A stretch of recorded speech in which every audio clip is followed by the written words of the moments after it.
Hello students. So in this video we will further continue our chapter first of civics, which is equality. This is part 2. Please go through part 1 to understand this video in a more better way. So in the previous video we have discussed what is a democratic country, what is equality in India. We have understood what is universal adult franchise with the example of Kanta. Now, in this video, we will see what are other forms of inequalities in our society, what is inequality based on caste, what does the word Dalit means, story of Omprakash Valmiki, story of Ansaris, and lastly, what is dignity or self-respect. So students, हमने पहले video में देखा था कि कांता को equal voting right तो मिलता है, but later on in real life उसको इनइक्वालिटी फेस करनी पड़ती है. कब करनी पड़ती है? When she takes her daughter to the hospital, then she realised that she was not equal to Jain साहिब. सो बेटा, इंडियन कॉन्स्टिट्यूशन सबको इक्वल राइट्स तो प्रोवाइड करता है, but in real life people have to face many inequalities. लोगों को बहुत सारी इनइक्वालिटीज़ को फेस करना पड़ता है. Now we will discuss this some other forms of inequalities. So first is inequality based on economic status. For example, rich people enjoy more facilities than the poor people.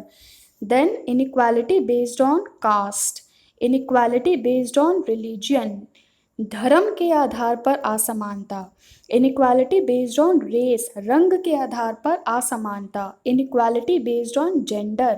For example, in India male children are preferred over the female children. Now we will see what is inequality based on caste. So, in Indian society, some castes are recognized as upper castes while some as so-called lower castes. Okay, and this practice is equally prevalent in the rural as well as urban areas. For example, when you will see the matrimonial section in any English newspaper, then you can easily notice that castes are specifically mentioned in the advertisements. Okay, that we want a groom or a bride from this specific caste only. So बेटा, India में so called lower castes खुद को represent करने के लिए एक term का use करते हैं which is called Dalit. So now we will see what does Dalit mean. Dalit means broken. Dalit का मतलब है टूटा हुआ. Dalit is a term that the so-called lower castes use to address themselves to point how they were and continue to be discriminated in the society. So Dalit एक ऐसा शब्द है जिसको लोअर कास्ट के लोग यूज़ करते हैं अपने आप को एड्रेस करने के लिए और ये दिखाने के लिए कि किस तरीके से उनके साथ भेदभाव किया गया और अब भी किया जा रहा है समाज में. ठीक है. So now this is a story of Omprakash Valmiki, who was a famous Dalit writer. So वो अपनी ऑटोबायोग्राफी लिखते हैं जिसका नाम होता है जूठन. ठीक है. In this autobiography he wrote about his childhood. What does he wrote? He wrote that I had to sit away from the others in the class. मुझे क्लास में सबसे अलग बैठना पड़ता था. ओके, सबसे अलग बैठना पड़ता था. Sometimes they would beat me without any reason. कभी कभी वो मुझे मारते थे बिना किसी कारण के. कौन मारता था? The people from upper caste. When he was in class 4th, the headmaster asked Om Prakash to sweep the school and the playground. जब ओम प्रकाश 4th क्लास में थे तो हेडमास्टर ने उनको क्या बोला कि वो अपना पूरा प्लेग्राउंड और अपने पूरे स्कूल में झाड़ू लगाएं. कौन? Om Prakash. So the playground was way larger than my small physique could handle, and in cleaning it, my back began to ache. तो वो क्या कहते हैं कि प्लेग्राउंड जो है वो मेरे छोटे से कद के लिए बहुत बड़ा था और उसको साफ करते करते मेरी कमर में दर्द होने लगता था. My face was covered with dust. मेरा जो चेहरा है वो धूल से भर जाता था। The other children in my class were studying and I was sweeping.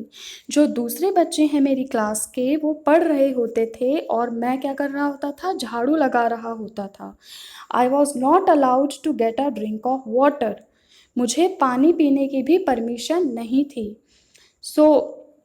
फिर क्या होता है बेटा, one day his father who was passing by the school saw his son sweeping. एक दिन उनके ओम प्रकाश जी के फादर जो होते हैं वो स्कूल के पास से गुजर रहे होते हैं, तो वो क्या देखते हैं, अपने बेटे को स्कूल में झाड़ू लगाते हुए देखते हैं। So he got very angry, ये देखकर वो बहुत गुस्सा हो जाते हैं। He confronted the teachers and then walking away from the school building, Om Prakash he hold Om Prakash hand and he said loudly for all of them to hear. वो क्या करते हैं, बहुत गुस्सा हो जाते हैं और वो ओम प्रकाश का हाथ पकड़ते हैं और टीचर्स के सामने जाते हैं और क्या बोलते हैं, you are a teacher so I am living now. आप एक टीचर हो इसलिए मैं यहाँ से जा रहा हूँ, बट रिमेंबर, परंतु याद रखना, this much master he will study right here. इतना याद रखना मास्टर कि मेरा बच्चा इसी स्कूल में पढ़ेगा। And not just him but there will be more coming after him. और ना ही सिर्फ वो पढ़ेगा, इसके बाद इसी की तरह हमारी ही कास्ट के और भी बच्चे इसी स्कूल में पढ़ेंगे। So from the story of Om Prakash we saw that how Om Prakash had to face discrimination just because of his caste. Now we will see inequality based on religion. कि बेटा ये एक एग्जाम्पल है मिस्टर और Mrs Ansari का, जो मुस्लिम religion को belong करते हैं। उनकी जो रिलीजन है वो कैसी है, मुस्लिम है वो। And they wanted an apartment on rent, और उनको एक अपार्टमेंट चाहिए होता है किराए पे। All refused them to give apartment on rent because after knowing their names. तो जैसे ही लोगों को उनके नाम के बारे में पता चलता तो उनको क्या लगता है कि ये तो मुस्लिम है, और वो अपना अपार्टमेंट देने से उनको मना कर देते। The property dealer advised them to change their name to Mr and Mrs Kumar. तो जो प्रॉपर्टी डीलर है वो उनको सजेस्ट करता है कि आप अपना नेम चेंज करके मिस्टर और मिसेस कुमार कर लीजिए, सो दैट आपको ईजिली रूम मिल जाए। The Ansaris refused to do this. Ansaris ये करने से मना कर देते हैं। In the end after a month of search Ansaris found a landlady who offered her apartment to them on rent. अंत में क्या होता है, एक महीने बाद अंसारीज को फाइनली एक ऐसी लैंड लेडी मिल जाती है जो उनको अपना अपार्टमेंट जो है रेंट पे दे देती है। So in this example, we saw that how much difficulties the Ansaris had to face in getting an apartment on rent just because of their religion. So now we will understand what is dignity और self-respect. अब हम ये समझेंगे बेटा कि आत्मसम्मान या dignity क्या होता है। When persons are treated unequally, their dignity is violated. जब लोगों के साथ भेदभाव किया जाता है तो उनके आत्मसम्मान का उल्लंघन होता है, उनके आत्मसम्मान को ठेस पहुंचती है। The dignity of both Om Prakash Valmiki and Ansaris was violated because of the way in which they were treated.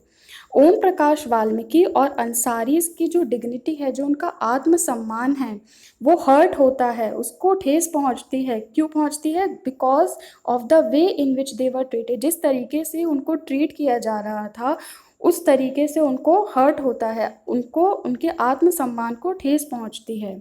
When Om Prakash father saw his son sweeping he felt angry and confronted the teachers. जब ओम प्रकाश के पिताजी अपने बेटे को झाड़ू लगाते हुए देखते हैं स्कूल में तो उनको बहुत गुस्सा आता है और वो टीचर्स का सामना करते हैं। क्यों करते हैं बेटा? बिकॉज हिज सेल्फ रिस्पेक्ट और his dignity was violated by the teachers. And similarly, when Ansaris were suggested to change their names, they refused to do so because it was against their dignity. इसी तरीके से जब अंसारीज को बोला जाता है कि आप अपना नेम चेंज कर लीजिए तो वो ये करने से मना कर देते हैं, because their name was their identity and if they will change their name so then it will be against their dignity. अगर वो अपना नेम चेंज कर देंगे तो वो उनकी सेल्फ रिस्पेक्ट और डिग्निटी के अगेंस्ट होगा। Okay, so now this is an interesting example from the movie दीवार। ये दीवार मूवी से एक एग्जाम्पल दिया गया है ये समझाने के लिए कि डिग्निटी होती क्या है। This movie came in the year 1975। सो इसमें जो ये छोटा सा बच्चा होता है ये बड़ा होकर अमिताभ बच्चन बनता है। बचपन में ये शूज़ पॉलिश करने का काम करता है। तो एक बार एक पर्सन इससे शू पॉलिश करवाते हैं और इसके जो पैसे बनते हैं वो इसके मुंह पर फेंक कर देते हैं। तो इस पर जो है इस बच्चे को बहुत गुस्सा आ जाता है। वो इन पैसों को उठाता नहीं है। He didn't pick up that money and get back to that person. वो उन लोगों के पास वापस जाता है और बोलता है कि मुझे मेरे पैसे मुंह पर फेंक कर नहीं, मेरे हाथ में चाहिए। और फिर वो अपने पैसे अपने हाथ में लेता है। तो इस तरीके से क्या करता है, he didn't pick the money which was thrown on him because his self respect was violated in that way. क्योंकि उसकी सेल्फ रिस्पेक्ट वॉयलेट हो रही थी जब उन्होंने उसके मुंह पर पैसे फेंके। इसलिए उसने क्या बोला, मेरे पैसे मुझे मेरे हाथ में दो। And lastly who is he is Dr. Bhimrao Ramji Ambedkar. He was also a Dalit. He drafted our constitution. What does he wrote about self-respect? वो self-respect के बारे में क्या लिखते हैं बेटा? He wrote that man is mortal. Everyone has to die someday or the other. आदमी जो है वो कैसा है, नाशवान है, कभी ना कभी उसको मरना ही है। But one must resolve to lay down one's life in enriching the noble ideals of self-respect and in bettering one's human life. परंतु क्या करना चाहिए, हर किसी को ये प्रण ले लेना चाहिए कि वो अपने सेल्फ रिस्पेक्ट को प्रोटेक्ट करेगा, अपने आत्मसम्मान की रक्षा करेगा एंड ही विल नॉट सिर्फ अपने ही आत्मसम्मान की रक्षा नहीं करेगा बल्कि दूसरे लोगों के आत्मसम्मान की भी रक्षा करेगा। अगर किसी दूसरे पर्सन के सेल्फ रिस्पेक्ट वॉयलेट होता है तो उसके अगेंस्ट भी बोलेगा।